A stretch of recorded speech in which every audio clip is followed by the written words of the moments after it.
नमस्कार दोस्तों, कैसे हैं आप। आज फिर मैं आपके लिए एक प्रेरक कहानी लेकर हाजिर हूं। तो चलिए अब कहानी की शुरुआत करते हैं। एक बार की बात है, एक ईगल एक पहाड़ की छोटी पर कुछ अंडे देती है और एक अंडा पहाड़ से लुढ़क कर नीचे आ जाता है। लेकिन वो अंडा टूटता नहीं है। अब वो अंडा नीचे गिर जाता है और नीचे एक फार्म हाउस होता है। उस फार्म का जो मालिक होता है वो उस अंडे को उठाता है और सोचता है कि पता नहीं ये किसका अंडा है। वो उस अंडे को अंदर ले जाता है जहां पर बहुत सारी मुर्गियां होती हैं। वो उस अंडे को मुर्गी के आलने में रख देता है जहां और भी अंडे पड़े होते हैं। अब वो मुर्गी उस अंडे को अपना अंडा लेती है और उसे गर्मी देती है और एक दिन उन अंडों में से चूजे बाहर निकलते हैं। लेकिन वो ईगल का अंडा होता है। उनमें से एक ईगल बाहर निकलता है। तो जब वो ईगल उस अंडे से बाहर निकलता है तो क्या वो खुद को एक ईगल मानता है? नहीं, वो अपने आप को मुर्गी ही मानता है। वो बाकी सारी मुर्गियों के साथ खेलता है और एक दिन आता है जब वो इतना बड्ढा हो जाता है कि बाकी मुर्गियों से वो खुद को 3 गुना बड्ढा देखता है। उसे दिखता तो है कि वो इन सब से बड्ढा है, लेकिन वो खुद को एक मुर्गी ही समझता है। एक दिन वो सारे खेल रहे होते हैं और तभी आसमान से जमीन पर एक परछाई दिखती है।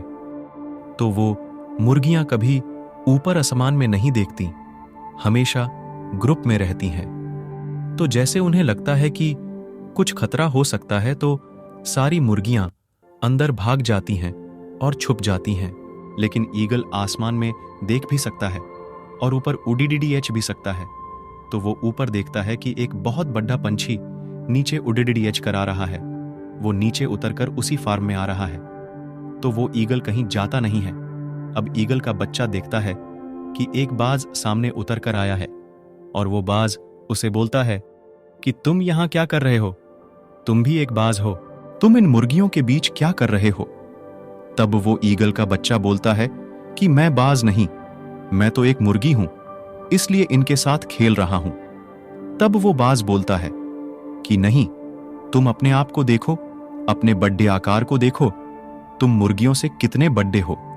तुम्हारे पंखों में वो जान है कि तुम आसमान में उड़ीडीएच सकते हो, बादलों के ऊपर उड़ीडीएच सकते हो, तुम पहाड़ की चोटी पर जा सकते हो।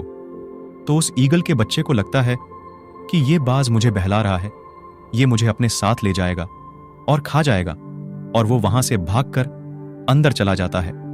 अब वो सारी मुर्गियां उसे बोलती हैं कि बाहर तो बाज आया हुआ था, उसने तुम्हें चोट तो नहीं पहुंचाई?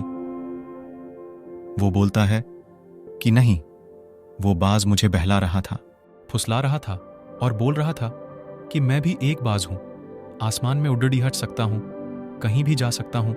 वो मुझे अपने साथ ले जाता और खा जाता। तब सारी मुर्गियां बोलती हैं कि हां, तुमने बहुत सही किया। अब जरा सोचिए कि वो ईगल का बच्चा क्या सच में बच गया। उसके अंदर वो काबिलियत थी, वो ताकत थी, लेकिन ईगल ने बच्चे को एक मुर्गी बना दिया, उसकी मानसिकता ने। तो दोस्तों, हमारी जिंदगी में भी बिल्कुल ऐसा ही होता है। हमें लगता है कि हम तो कुछ कर ही नहीं सकते, हम कभी कामयाब हो ही नहीं सकते। कोई कामयाब इंसान हमारे पास आता है और बोलता है कि तुम भी कामयाब हो सकते हो, तुम भी अपने सपने पूरे कर सकते हो। लेकिन हमें लगता है कि वो कामयाब इंसान हमें बहला रहा है, फुसला रहा है, हमसे कुछ होगा नहीं। लेकिन यहां हम अपनी काबिलियत को, अपनी ताकत को कम समझ रहे हैं। दोस्तों, आप किसी भी कामयाब इंसान को देख लीजिए, किसी भी करोड़पति इंसान को देख लीजिए, 80% से ज्यादा कामयाब लोग सेल्फ मेड हैं। मतलब वो जीरो से शुरू हुए हैं और अब जाके सफल हुए हैं। तो आप भी सेल्फ मेड बन सकते हैं, लेकिन आप बनेंगे तभी जब आप अपनी मानसिकता को बदलेंगे। क्योंकि जो आप मान लेंगे वही आपकी जिंदगी बन जाएगी। तो अपनी मानसिकता बदलिए और आपकी जिंदगी में बदलाव अपने आप आएंगे। और फिर देखिए आप कैसे आगे बढ़ते जाते हैं, आप भी अमीर बन सकते हैं। दोस्तों, इस कहानी से हमें यह सीख मिलती है कि हमें दूसरे कभी निर्भर नहीं रहना चाहिए, हमें खुद पर विश्वास होना चाहिए। आपको यह कहानी कैसी लगी है, हमें कमेंट करें।